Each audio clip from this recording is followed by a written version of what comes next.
Where's that drunk man? Honky Tonk Man, my dear friend, it is an honor to have you here, and what are you going to entertain these people with? They sure deserve it after that. Oh, gosh, man, thank you for that fine introduction. Thank you so much. Can you get us a chair? Can we have one more chair on stage? Yeah. Yes, I really on it. One more, I said, asshole. Pay attention. It's my wife. You know, my wife says, we can't understand a word you say with that southern accent of yours. I said, well, I can't understand a word you say because you're a Canadian, too. A. What the fuck does that A shit mean all the time? A, you know what I mean? A? But anyway, thank you, Lanny, so much. And believe me, I do not do poetry. It is after midnight, so it is Sunday, which is, of course, the Sabbath day. And I am an ordained minister of the atheist church. I'm serious. You guys don't believe me. Look on the internet. I'm an ordained minister. I did it because of Ted DiBiase and the Oh Brother tour. Remember those guys were going around, they were giving their testimony about how bad the wrestling business was and all those bad things that made them whoremongers and go out and chase women and spend all their money, and DiBiase fell asleep with some whore at a hotel and she stole his Rolex and his money and he had to go home and tell his wife, and all of a sudden you find Christ. I promise you, darling, I'm going to church from now on. Church is going to save me. Anyway, he baptized 4 or 5 guys. All of them are dead now. Coincidence. His batting average is not very good. Big Boss Man, Road Warrior Hawk. Who's the other one? Gosh, somebody give me a list. I mean, Kurt Hennig.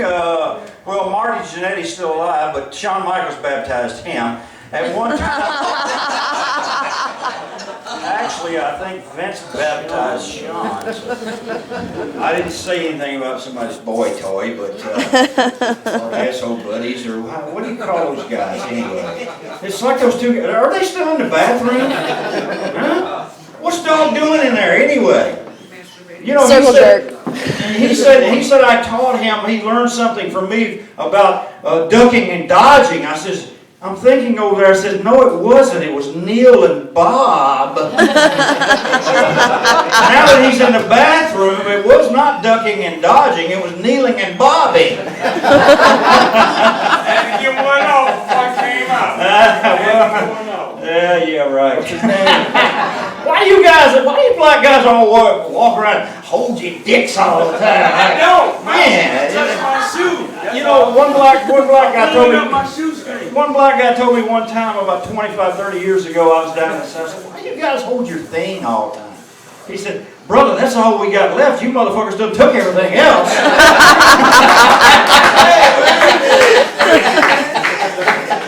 I testify, brother. Come on. Amen. See, these are things we didn't even talk about in the car in the last couple of days. Lanny and I have been in the car for the last couple of days, and we've had so much fun, and it's been a pleasure to be up here in the St. Louis area and visit with you people and have you come out and see us and everything. We're not, listen, these guys that were up before us, they're the real comedians. We're not comedians. We're just pretending to be legends. Yeah, we Give it up for the legends. We're pretending to be real wrestlers. Yeah. Y'all real shit. Y'all real shit. You know, my whole thing was just create controversy, and this one guy, Eric Bitchoff, I call him Bitchoff because he's not a Bischoff, he's a bitch-off. Yes. But, everyone agrees. But he wrote in his book, and I thought I was quite honored by it, that one of the biggest enjoyment he had of firing someone was firing the Honky Tonk Man. And I thought, well, I was only there for like 3 months. I wasn't even there long enough to learn the words of the fucking song. Oh, that's who you were in the bathroom with, though? Man, he get the hell out of here. You remember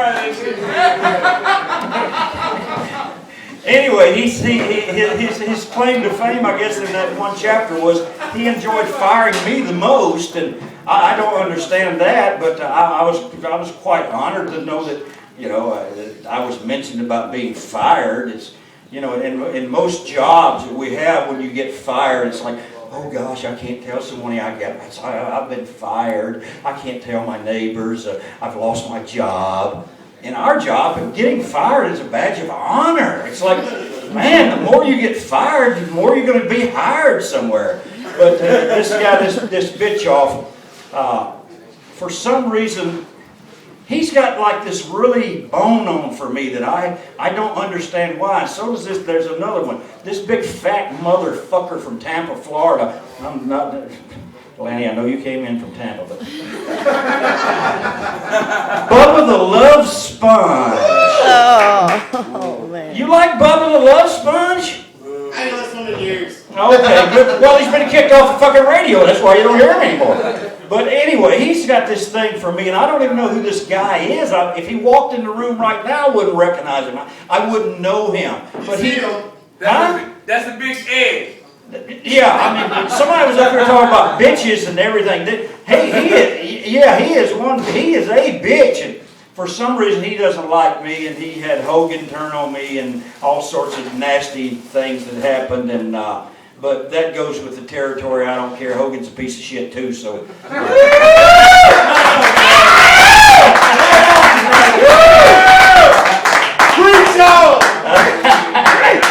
Yeah. Oh, hell yeah. Come on, say it. Wait a minute. We're going to pass a collection plate pretty soon. I'm going to do what DiBiase and these guys do. Hey, give me that. At first they had Jake Roberts with them. Can you imagine that? Jake Roberts? Somebody give me that crack pipe. You ever heard Jake on the crack pipe? It's like... Jake, are you okay? Anyway, someone asked me last night, they said, tell us about the crack pipe on the pole match.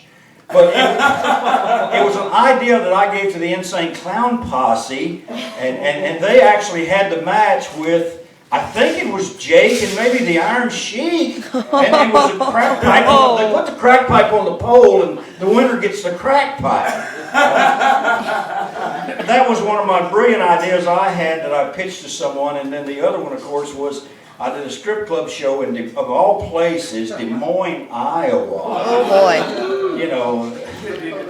And the promoter said, he said, we really need something. We have the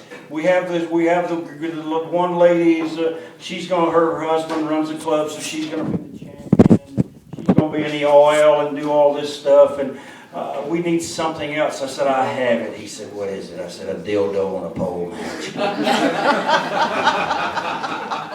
Where that came from and why, I do not know, but it happened.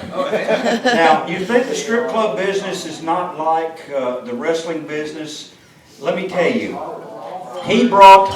This promoter brought the two players, the two girls, from Fort Leonard Wood, Missouri, at this nasty... Oh, you been to Fort Leonard Wood? Oh, yeah.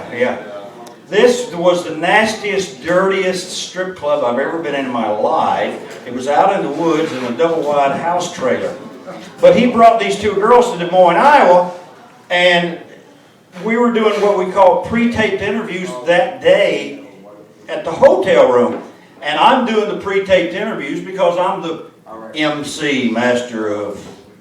Ceremonies? Yeah, I guess. Dog, what you talking about? You still talking about that? Smoke, get off the Man. phone. He said, my dick is hard, my nuts are smoking, I want some pussy, and I ain't joking. I got a glass. My shit just broke. Man.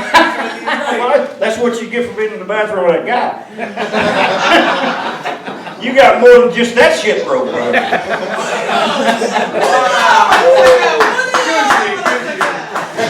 So back to the thing, I'm doing the interview with the girl, and the girl did not know anything about what was going on. And so we have this little rubber phallus out, and I'm doing the interview, and I said, now what are you going to do when she climbs up that pole and she grabs this 14, 16 inches of this rubber thing, and she takes it and she gets for 30 minutes to use it on you any way she wants. The little girl went, I ain't doing it, and ran off the set. The promoter says, give me a minute. Takes her outside. 5 minutes later, she comes in, tears running out of her eyes, and said, she'll do it. But that's very much like our wrestling business, because sometimes the promoters, back many years ago, would take us outside and give us the, you're doing it. I'm not doing it. Yes, you are. I'm sure Shawn Michaels never told Vince, no, I'm not doing it, Vince. Yes, you are, boy. Bend over. I know, that's a low blow. That's a kick in the balls, right? He deserves it. But yeah, he deserves it, yes. Okay, I'm glad you feel the same way I do. And more. But he's found God now, not the same God I found. And he married one of those nitro girls, you know, ex-stripper. Well, these guys marry these girls and think you're going to have a long, lovely relationship for the rest of your life with a stripper. You know, you pick them up at 5 in the morning, they look terrible at 6. Yeah, you know what I'm talking about, dog. Been there. Yeah, nothing like one of those bleach blonde whores on a vodka drunk, right? Yeah. But getting back to Lanny's enema. You guys thought I forgot about that, huh? Well, yeah, you laughing. You know what happened in that bathroom, don't you? Shit. I ain't receiving that shit. Yeah, oh yeah. You always say that. Yeah, I'm the giver, not the taker. Yeah. What's that? And you know. Yeah, right. Anyway, my friend Don Fargo, who was a legend in the wrestling business, and Lanny knows him, he smarted me up to really a good enema. And he's... Why are you laughing? Do you know which one I'm talking about? No, Anyway, he said, you know the best, the best way to get high really fast? I said, no, Don, how's that? And he said, you take a wine enema. A wine enema? He says, yeah, it absorbs right in there fucking colon, brother, and you get all fucked up and shit all over the place. I never tried it. Anybody ever had tried a wine enema? Oh, you did? But what else were we talking about today? Oh, yes, now here I'm a young college kid. Fresh out of college, University of Memphis, called Memphis State back then. And I was with these cast of characters. One of them was named Cowboy Frankie Lane. And notoriously bad guy in the business as far as doing dirty deeds. He had a lady friend, and they had a German Shepherd dog. And I don't even want to talk about that story. But anyway, Frankie, when he found out I was a young college kid, and we were living in Memphis, and I knew all the college clubs because I've been hanging out there for 5 years. I actually wanted to be a professional student. I never wanted to leave the college campus, but I did, and I drifted into wrestling, and I met this character, Frankie Lane. So he says, hey, college boy, won't you take me out to the club? We'll look for some pussy. Okay, Frankie. So I take him over to one of the places I hung out with all my college friends. And he says, now, you go find the girls for me. Okay, so I go over, there's a couple of girls I'm talking to, come over, meet my friend Frankie Lane and everything from TV. They come over and he says, hey, honey, you want to fuck me? The girl looked at him and said, absolutely not. He said, what's the matter, you fucking lesbian? Now, everyone in the building hears all this, and they're looking at me, and the girls that I knew from college never spoke to me ever again. That was Frankie Lane for you. Lanny knows some really good stories about this guy also. But before we get into the storytelling, you had some questions, and I'm not a baseball fan by any means. When it comes to that, only watching in the World Series. I don't give a shit about the other stuff. I had a question. Yeah. I was asking about our pools. Did you have any comments about? What's wrong with a guy making $200 million to do nothing? Somebody's paying for it. You guys are when you buy tickets. For fuck's sakes, who do you think's paying for it? You think the owner's paying it out of his pocket? Yeah, right. Anybody else? Yes, sir. I got a question. Well, that's why you had The guitar I'm glad you had your hand raised. Did anybody have a question? Yeah, I got a question. the guitar that I got hit upside the head back in 19... It really fucked you up, didn't it? 1984. Did you or did you not actually sign that guitar that I got hit upside the head with? I have no idea. I don't remember you in 1984. No, did you sign I mean, you the were guitar? back then. You were still swinging from ball to ball, brother. No, I was swinging in draws on the line.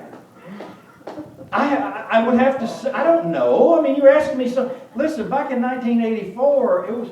I was watching this trial on TV with the Grateful Dead people at one time, and they asked them a question about something like 1984 and 85, and the guy went, "Hey, it was all a haze, man. I don't remember that shit." You know, I'm serious. I don't remember that stuff. So the lady up front here, she said, "I know your real name." Oh, do you now? Now I'm thinking, uh-oh. You got a kid out there. We were talking about that today too. But anyway, you remember me from Memphis in 70? Oh, late 70s.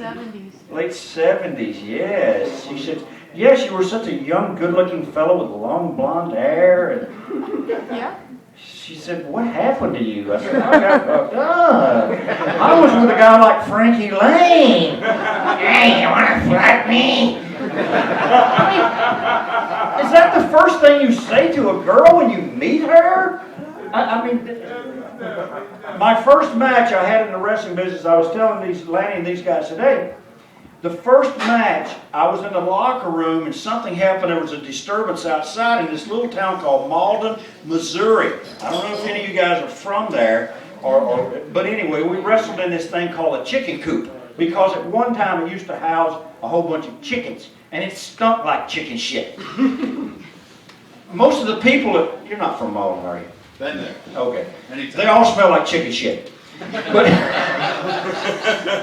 something happened out front, and the promoter's assistant, this big burly bastard with crossed eyes, and he drank black velvet liquor straight out of his bag, and he ran and grabbed an axe handle that was in the locker room and chased this guy down the railroad tracks, and everyone in the building went outside to watch to see what happened, and he hit him over the top of the head with this axe handle.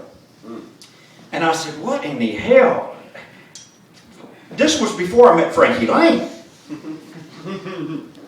The next week I was there, and something happened in the match that the fellow didn't like. Goes back to the locker room. When the other fellow comes in the locker room, he takes a pistol out and pistol whips this fucking guy, and there's blood all over the place. Then I really realized something's wrong with this business. So I tell my friend Coco Beware that I trained with, the Birdman, he was not there. He was coming the next week. I said, Coco, you're never going to believe what happened. I said, Rooster, this guy's name was Rooster. Because he was like red hair and, you know, he looked like a rooster.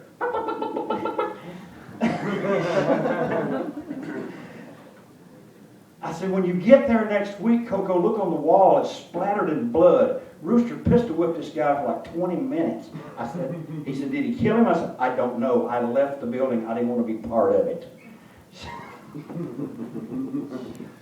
Anybody have another good question about, listen, I'll tell you the truth.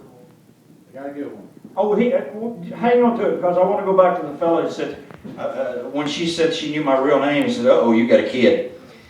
When I met my wife in Calgary, Canada, I'd already been in the wrestling business for about 15 or 18 years, and I told her right off the get-go, look, I've done a lot of things in this business. When I started in this business, you were like 9 years old, so you can't come back to me and say, hey, wait a minute, what did you know, 15 years ago, you were out hanging out with all these girls.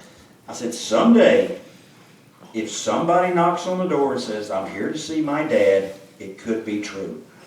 So, listen, if you can live with that, then you and I can have a very happy marriage, and we have been for 28 years.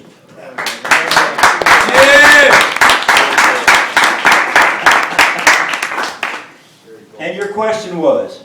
All right, Did any of those kids show up? No. Not now. I mean, by now they've been in their 40s, so I don't have to worry. I won't owe child support. question about the Ultimate Warrior.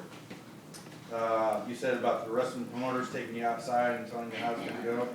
Well, how was the conversation when Warrior beat you in 30 seconds or whatever? I actually was 13. I don't want to take more credit than what I'm due. It was only 13. That was a bunch of bullcrap back when I was little. You know, I thoroughly enjoyed it because I didn't get killed, and it was so short, so fast, and done so perfectly on my part that I put together for him that saved my life.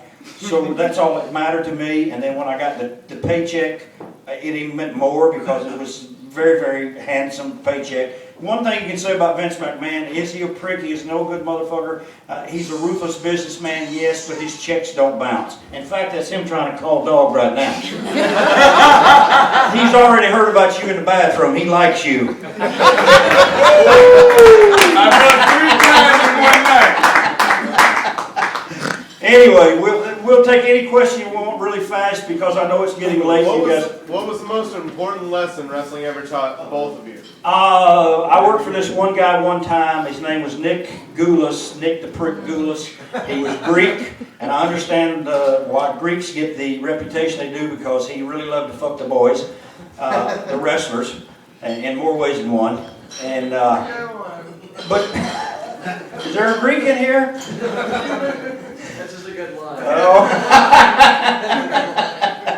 But I get my paycheck and I go there, and the check for the week for 6 days was like $400, and it was like $20 at this match, $15 for this match, and I said, Nick, I can't live on this. I mean, it's impossible. He said, son, it's not what you make, it's what you save. And that was the most important thing that I think I ever learned. And it came from the most notorious, thieving, scamming Nick the Prick Goulas. That Lanny worked for, he knows him also. So that was the most valuable lesson. The other thing is, believe me, that nothing lasts forever, and when it's over, it's over. I worked for Nick Goulas for 2.5 years. And he had a nose that looked like it came with his glasses. Shaw of Iran. Yes. And he had hair like Mitt Romney. Yes. Okay. Anyway, I don't want to depress anybody. I'd like to leave this pretty jubilant, but March 4th, 2010, my father, Angelo Poffo, passed away.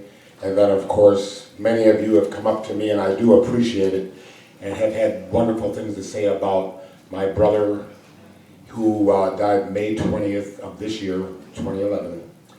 And I think back on all the wonderful things both of them did for me. And my father was married 61 years to my mother. Wow. 61 years. And I graduated high school in 1973, and my father gave me a lecture. You know, I wanted to be a baseball player too, but you really have to be intuitive, and you have to have lightning quick reflexes to be a baseball player. And I got run over by a car by 2 guys that were pushing it. And so I didn't have the reactions to necessarily be a baseball player. In fact, I'm barely able to be a fan because, you know, foul ball. You can get beamed by that. But he had me read a book called The Richest Man in Babylon, The Success Secrets of the Ancients. And don't wait for the movie. I'm going to tell you some of a part of all you earn is yours to keep. And seek the counsel of those that are successful and put it to work for you, because when they're done with you, they are done with you. And some of you are really wrestling fans, and you know what they always say, we wish you luck in your future endeavors. So, anyway, as my very good friend and yours, Gorilla Monsoon would say, you want to have something to fall back on besides your ass. So, I just like to say, and I promise you, I do not make any false pride or false modesty. But when I think about my father and my brother, if anybody ever remembers my name, it will be because of theirs. Thank you.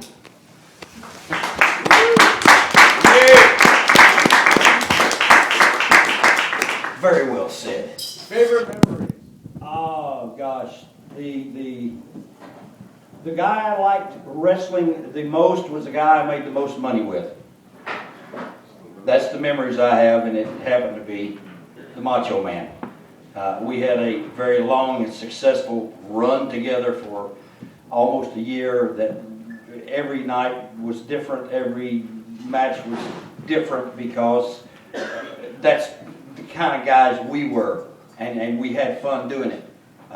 Even with all the adversity of being up at 6 a.m., sleeping only 4 hours. Sometimes we'd be on the last match and get out of the building at midnight. The traffic was still backed up. When you've got 25,000 people leaving an arena, the traffic gets backed up and you're stuck in traffic. You get to the hotel at 2 in the morning. You end up eating garbage, or you carry stuff in your bag, and you really live like even worse than I think sometimes poor indigent people on the streets. At least you got food stamps, you can go get food. At 2 in the morning, we had no food stamps. We had no food. Then we'd be up at 5:36 at the airport, catch a flight. And at that point in time, there was no rhyme and reason. We would be in Montreal one night, the next night Los Angeles, from LA to Miami, from Miami to Seattle. It was like, what the fuck? Are they just closing their eyes and throwing darts at the board? You know? I mean, we did this 60, 70, 80 straight nights in a row. Someone said, how was WrestleMania 3? 94,000 people, the biggest indoor crowd of all time. You outdrew the Pope, the Rolling Stones. All we wanted was to finish that. We had 2 days of TV after that Sunday show. We wanted clean clothes, man. That's all. Our shit smelled so bad. It was terrible. And you go back, and if anybody goes back and you really pay attention to watch that video or that DVD, you can see the faces of the wrestlers and say, these guys, they didn't even look happy at all. First of all, we knew we were going to get fucked on payday. I mean, that's obvious. Vince is going to steal some money. I mean, we all knew that going in. But it's like I said, all we wanted was to take 3 days that we were going to get after TV, or 2 days. Well, I think we got 3 days off then. We got 3 days off. Now, mind you, here's how they would do this to you. They're such nice people. I was living in Calgary, Canada. About the furthest place from anywhere to commute. You know, it's not like living over here by Lindbergh Field, where there's flights every hour to anywhere. In Calgary, there was very limited flights. And in the wintertime, it was snowing, it was cold, and there was very few flights. So your last show might be in Miami, and you had 3 days off. Well, from Miami to Calgary is only like 4,000 miles, 8-hour trip, so that's 1 day. You get home, you spend day number 2 packing, cleaning your clothes, maybe having dinner with your wife and children. And on day number 3, you had to leave to fly back to the next town, wherever it might be, so you really only got 1 day at home. And then, here's Des Moines, Iowa again. I don't know, there's something about this fucking Iowa. I said it today, everybody hates people from Iowa. I don't know, somebody cut us off on the freeway, and I said, that motherfucker must be from Iowa. But anyway, I was 75 straight days on the road without a day off. I had one day off. It wasn't in the beautiful Miami Beach or Los Angeles or San Diego or Phoenix, Arizona, or some exotic, nice place to have a day off. No, it was Des Moines, fucking Iowa. What did I do? I spent the day, I went to the gym that morning about 10 or 11. I washed clothes for 3 hours at the laundromat, packed my bag that night, and left the next day, went 75 more days on the road without a day off. I left Calgary, my son was, crawling? I don't even think he was walking, he was crawling. 75 days later, I come home, the kid's walking. The next time I see him, he's like 6'4", 270 pounds. It was one of those things where we sacrificed a whole lot to accomplish what we have. And some people don't understand that. Some people don't understand the price we had to pay. But not only that, think about the price that at the time Lanny was married and children, I was married to children. Randy, at least, how he did it, being married with Liz and traveling 75 days, you want to kill anybody. I mean, I don't know how they did it. I can't stay at home now more than a week, or I'm going to get a divorce. It was one of those things where we say we sacrifice, but what did those people sacrifice? My children, my wife, other people that I knew that I didn't see for months and months at a time. So they were the ones that really paid the price. I enjoyed doing what I was doing. People always ask us, and he'll tell you the same thing. What was your worst injury? Well, every injury was always, the next one was worse than the last one. But we didn't have any health care plan. There's no retirement plan. There's no insurance plan. We did not take time off. We just kept going and going and going. If you called in sick, you might as well just stay home. Don't bother going back because you have no job now. Oh, it's not like, oh yes, go on home, take some time off. By all means, Lanny, be with your family. There goes that knife in the back. You think what you got in the bathroom was bad. What's that? It wasn't your fault? Anyway, anyone else have another question? Because I know it's late and we have to get going. Yes, sir. Yeah, I grew up on watching wrestling at Chase. Yes, I saw Larry Matizak tonight. We did. Larry used to be the ring announcer there and helped do the promotion. In fact, we stopped at a wrestling show and I saw him tonight. And he reminded me the first time that he met me in 1976 or 77. And he told me who I wrestled that day on TV. I didn't do much wrestling. It was Bruiser Brody. He beat the shit out of me. So. Believe it or not, in 1974, I, Lanny Poffo, skinny man, boy man, bad complexion, I wrestled Lou Thez. And I didn't want to take it easy. I did want to try to take it easy on the old man. Forget that. He wrist locked me and dug a post hole with my head. And thanked me afterwards and told me he thought I had a lot of potential. And that's from Lou Thez. And before I get all, what is your name? Curtis. Curtis? Curtis. Curtis. Curtis, I would just like to... Curtis Ikea. King Curtis. You know something? No. I just want to clear something up between you and I, because a lot of the people here saw his act. And I just want you to know, as a gentleman, he came up to me and asked me permission to see if he could take a little liberty with the freedom I gave him to go ahead and tell a few jokes. And the reason I said yes is because you have the Macho Man, I have Randy Poffo. The Macho Man is the character that he created, and it made it possible for Randy Poffo to get more life out of his 58 and a half years than many, many people that live to be 100. And he would have liked your act, and I liked your act, and let's give it a hand because...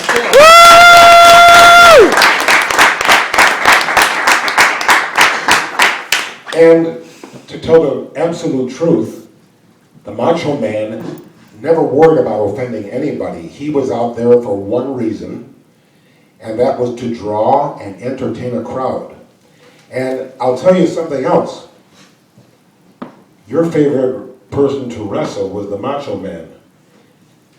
It shouldn't surprise you to know that his favorite wrestler was you. Hey, that's cool.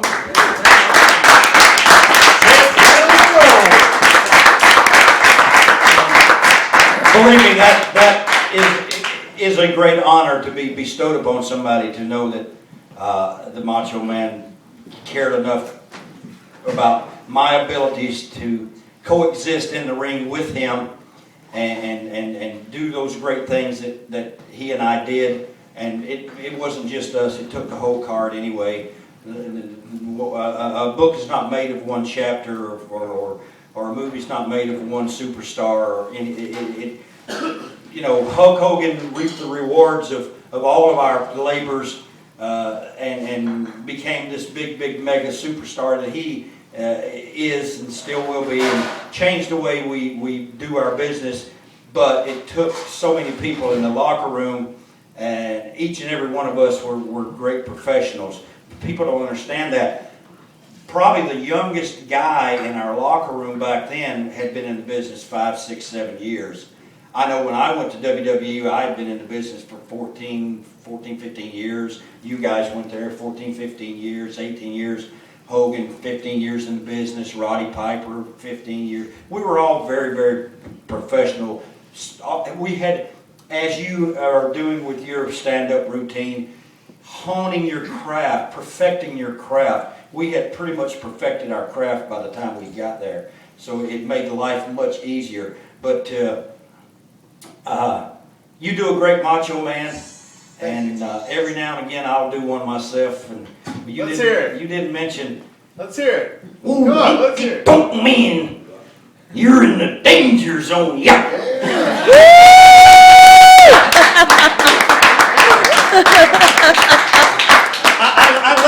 I always loved it when Randy would go, I was in the danger. Honky Tonk Man, you're in the danger zone. 1 year and 10 days before he passed, he married his girlfriend that he'd lived with for 10 years. They met in 1972. They broke up in 1975 when Randy was told by baseball that he was no longer needed, that sometimes you love them and they don't love you back. They take a number 2 pencil and strike your name from a list. And that's the reason I'm glad Albert Pujols cashed in, because he did it for me, for Randy, for everybody else. And when my brother signed with the Cardinals, he was a free agent. He did not get a bonus, no. He got no bonus, and he was making $500 a month. And my father said, don't worry, because even in 1971, that wasn't a lot of money. But don't worry, I will subsidize you, just tell me when you need money. Randy never asked for money. Instead, he played cards with bonus babies, and he was making $1,000 a week. Because a fool and their mother soon parted. And he didn't cheat. I know, he used to play cards with me. I was naked within 10 minutes. But all I wanted to say is, I am very grateful for my family. I'm grateful for even Vince McMahon, yes, because in 1975, when he was rejected by baseball, 10 years later, thanks to Vince McMahon, Randy made his debut in Madison Square Garden. And from there, he hit home run after home run after home run. And people ask me, what's more important, the promoter or the wrestler? False. The most important person in wrestling is you, the fan. Because without demand, there is no supply. Without the fan, the sport does not exist. The Cardinals don't exist, the wrestling doesn't exist. And I'm grateful for you guys, and thank you for coming out to see this great star and this jabroni. Leads to another question. Do you ever think there will be a legitimate second to WWE? You ever think there will be a legitimate contender for Vince? I would be willing to bet no. And And what do you think? Why? Why? Someone asked me the other day that if TNA closed down and went out of business, or no, I'm sorry, let me put it this way. If Vince closed down and went out of business, in fact it was Jimmy Hart that said it. If Vince closed tomorrow and went out of business, TNA would still be number 2. But no, they have such a big machine going now. That would be like saying, is there anybody to ever replace the New York Yankees or the 1972 Dolphin football team? There's some things that can't be duplicated, and The Green Bay Packers are giving it a shot. they're giving it a shot. But the way the wrestling business runs nowadays, there's no one can even come close. Not even, I don't think anyone even has that kind of money other than Richard Branson or someone. I mean, Turner tried it with all his billions and he couldn't do it. And if he couldn't do it, then believe me, no one can. And because the WWE is such a big machine, it will live even without Vince. I want you to all go back in your memory. Do you remember the Montreal Screwjob with Bret Hart, Yes. Shawn Michaels, and that defines Vince McMahon because, I'm not going to get into the details, but Vince McMahon's great at turning a negative into a positive. He took a punch from Bret Hart that wasn't in the storyline, and he understood. He said, wait a minute. Everybody was leaving him to go to Ted Turner, but now they're booing him because they realize that he's an evil promoter. And he listens to the boos and the negative reaction from the crowd, and he gets an idea. I'm going to make myself the #1 villain. Now you may say, that's a little selfish, but think of it this way. Everybody he gave the ball to defected to Ted Turner for more money. Just like Albert Pujols is doing, and you can't blame him because it's about supply and demand. So he made himself the villain, and that's when the ratings took off. And that's when, remember that villain that turned into a baby face that had a shaved head and drank beer? Mm-hmm. Who's that?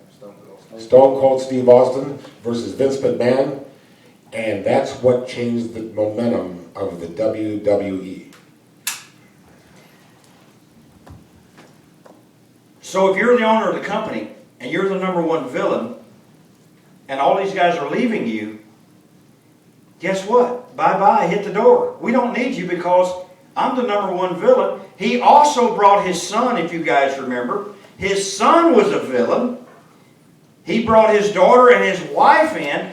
His whole family were the villains. He didn't need 5 other villains. He already had 5. And then as time went on, he switched himself to be the good guy and switched his son to be the good guy. Now he doesn't need good guys and bad guys. He has it all in the house right there. What he did was take what Lanny said, a very, very, very negative situation, and say, what can I do to change this and keep all these defectors from defecting that I've made a lot of money for? And what he did was he put himself on TV and did the same thing I would have done. It's the same thing that a lot of promoters have done. Jerry Lawler did it for years. They were always the good guy, the bad guy. Jerry Jarrett was always the good guy. Jerry Lawler switched back and forth. But those 2 guys maintained control of the company because they were the top guys. And for that reason, the 2 owners of the company, you're never going to get rid of them. They're not going to walk away and quit. So it was the best business move ever made. And I say this. I heard they gave Mike Tyson $4 million for that Boston WrestleMania, where he was the special guest referee with Shawn Michaels and Stone Cold.